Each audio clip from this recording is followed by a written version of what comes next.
Because you don't have time to cock your arm in a surprise attack, bursting's effectiveness doesn't come from the rotational power of the torso. Instead, it's driven by the legs, which hurl you forward into your opponent. Both the block and the strike land with 300 pounds of force, more than enough to collapse the windpipe or fracture the delicate bones of the face. To prepare, we're headed to one of the deadliest places in this violent country.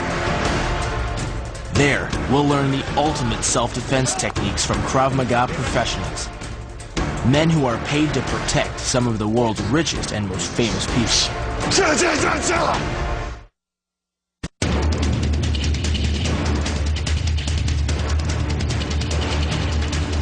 Netanya on the Mediterranean coast isn't widely known outside Israel, but it's famous in personal protection circles. It's home to the headquarters of the International Krav Maga Federation. The Federation has trained some of the world's top bodyguards. The man who trains them is Eyal Yenilov, chief instructor of the Federation. And Eyal's training never loses focus on the life and death consequences of Krav Maga. Krav Maga is an integrated system, which is to prepare a person to deal with real type of conflicts.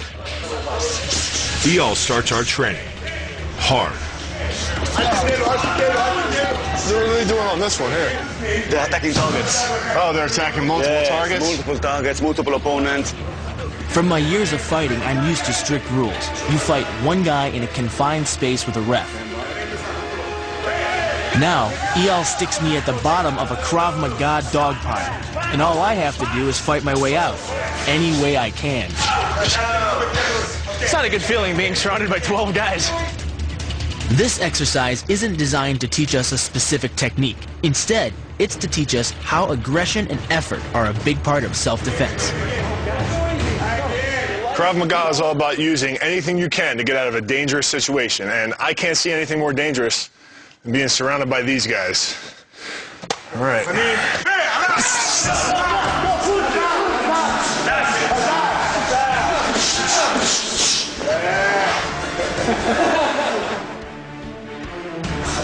It's really like a bar fight. I mean, punches, kicks, chokes, anything. You got to get the guys off you and quick. Use anything you got. Poke them in the eyes, hit them in the balls, elbow to the head. You want to live, they want to kill you. Then Eyal ups the stakes. If you're going to be a bodyguard, you can't just watch out for yourself. So now I have to go into the dog pile with a client and bring him out safe. It's like being a human pinball. Going through 15 people is one thing, but this simulates possibly going through hundreds, if not thousands. But training in the gym isn't enough. Krav is a real-world fighting art. So Eyal takes us outside to teach us a move to help counter any kind of attack. It's called the 360 defense. The most common attack, especially with the hand, is a circular attack. As we just seen, an assault could come at us from any direction. This move would work against them all. The technique is this choppy motion. Open hand is a little bit better because it's got another space and it's faster. And to stop the attack at the waist. Why at the wrist? Why at the wrist? Because of the knife. You should be able to use the technique in all variations, in all angles, in all directions. That's it. The 360 defense conditions a fighter's perception-reaction time, the time it takes to identify a threat and react against it. The average human being's time is 1.5 seconds. 360 defense training strengthens the axonal connection in the brain, trimming a fighter's response time to nearly 1/10 of a second. That's faster than a mouse click on your computer. Doing the 360 defense requires you keep your body in motion at all times, using your arms to defend different angles of attack. The key is keeping your arms at an oblique angle, with your hands open and straight, so that you don't take any blows straight on. Each is deflected down the angle of your forearm, which reduces its impact. So this is something that you'd use no matter what angle you're at. It doesn't matter if the person is straight onto you, to the side of you, to the back. You can use these techniques from anywhere. What we're quickly discovering is that Krav Maga isn't defined by one type of technique. Instead, it's built from the pieces of other martial arts and then modified for self-defense in combat situations. The basics of the 360 technique we just learned are incredibly similar to the Shurite karate we studied in Okinawa, but modified to function against multiple opponents. But our training wasn't over yet. Eyal led us to a nearby beach to work on our next self-defense technique. A move we can use to defend against one of the most dangerous attacks, a choke. Somebody's at your throat, and it's a matter of sometimes seconds until you lose conscience. And if you lose conscience, we can do whatever. It's hard to defend yourself. Definitely.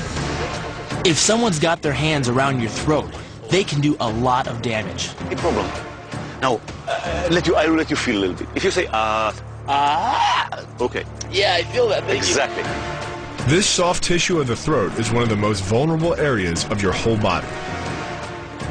Just 76 pounds of compressive force to the throat is enough to cause total collapse of the larynx.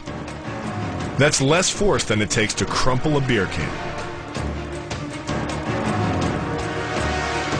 If you're choking me, this is natural behavior. Unfortunately, it is not strong enough. The trick to executing the choke defense is to not pull down, which is your first instinct. So these 5 fingers are going to come as close as possible to my neck, leaning on my shoulders. Instead, you pull your opponent's hands to the side, breaking the choke. My elbows are going backwards strongly, contraction of the neck muscles, chin a little bit down, stomp a little bit in the place and giving a first strike, which is usually a knee to groin. During the choke, your opponent is relying on his grip strength and outstretched arms to maintain the choke. The strength of your back and shoulder muscles is greater than the applied force of your opponent's hold, so it doesn't take much to break his grip. And the closer your hands are to your own neck, the greater the leverage. Nice. Good. Bill's a big, strong guy, and I don't want to have to fight force with force. Bill's going to choke me. I need to use technique to open his hands and just make those hands that he's putting all the pressure on move to the outside. This move is great. I really think it'll work for me with my size. I can get them off me right away, get under, throw a couple strikes, and then see who's around me, who I can take on.